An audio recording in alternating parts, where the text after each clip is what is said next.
বাজারে গেলেও দোয়া করতে হবে।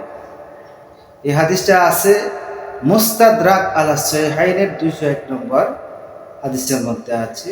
এই হাদিসটাকে তিনি বলেছেন এবং সহিহুল জামের 6231 নম্বর হাদিসে তিনি আলবানী সহ হাদিসটিকে হাসান বলেছেন।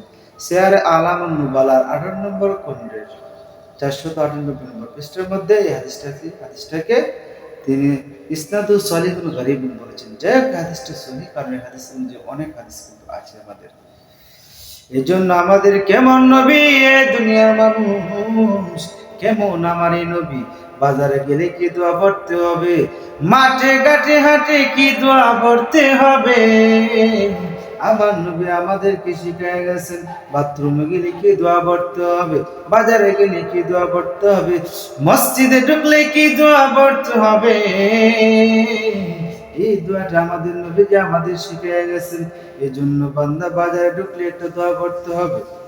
এই দোয়াটা কি মুস্তাদরাক আলা সাহিহাইন 201 নম্বর হাদিসের মধ্যে আব্দুল্লাহ ইবনে উমর থেকে বর্ণিত আছে।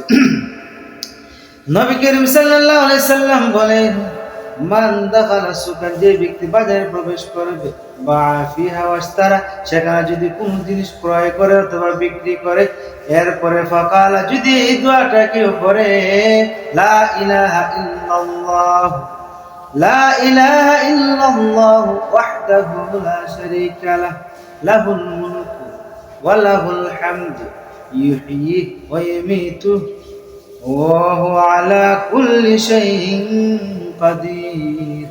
বান্দা কেউ যদি দোয়াটা পড়ে তার কেমন সওয়াব হবে।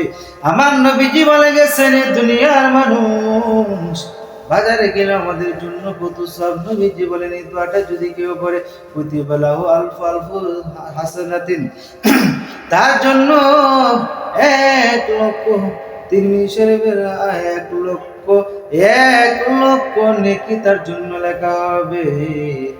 মুহিয়ানহু আলফু সাইয়াতিন, আর তার জীবন থেকে 1,00,000 গুনাহকে আল্লাহ মিটিয়ে দিবেন। 3 নম্বর পুরস্কার হইল বুনিয়ালাহু বাইতুন ফিল জান্নাহ, তার জন্য জান্নাতে আল্লাহ একটা ঘর তৈরি করে দিবেন। তিরমিজি শরীফের riwayat-এর মধ্যে আছে, তার জন্য 1,00,000 দরজা আল্লাহ মর্যাদা বাড়িয়ে দিবেন। এই জন্য বান্দা, আমরা যদি বেশি বেশি করে যদি আমরা এই দোয়াটা পড়তে পারি বাজারে গিয়ে, তাহলে আল্লাহ আমাদের 1,00,000 সওয়াব দিবেন, 1,00,000 গুনাহ মিটিয়ে দিবেন, আর আমাদের জন্য আল্লাহ জান্নাতে ঘর তৈরি করবেন। এই জন্য এই দুনিয়ার মানুষ, এই জন্য যখন তুমি বাজারে যাইবা, কেমন নবী আল্লাহ আমাদের জন্য পাঠাইলেন, সবগুলো তো আমাদের শিক্ষা দেন। বাজারে ঘাটে হাটে সব জায়গায় গিয়ে কি কি দোয়া পড়তে হবে, সেই দোয়াগুলো আমাদের নবী আমাদের শিখিয়ে গেছে।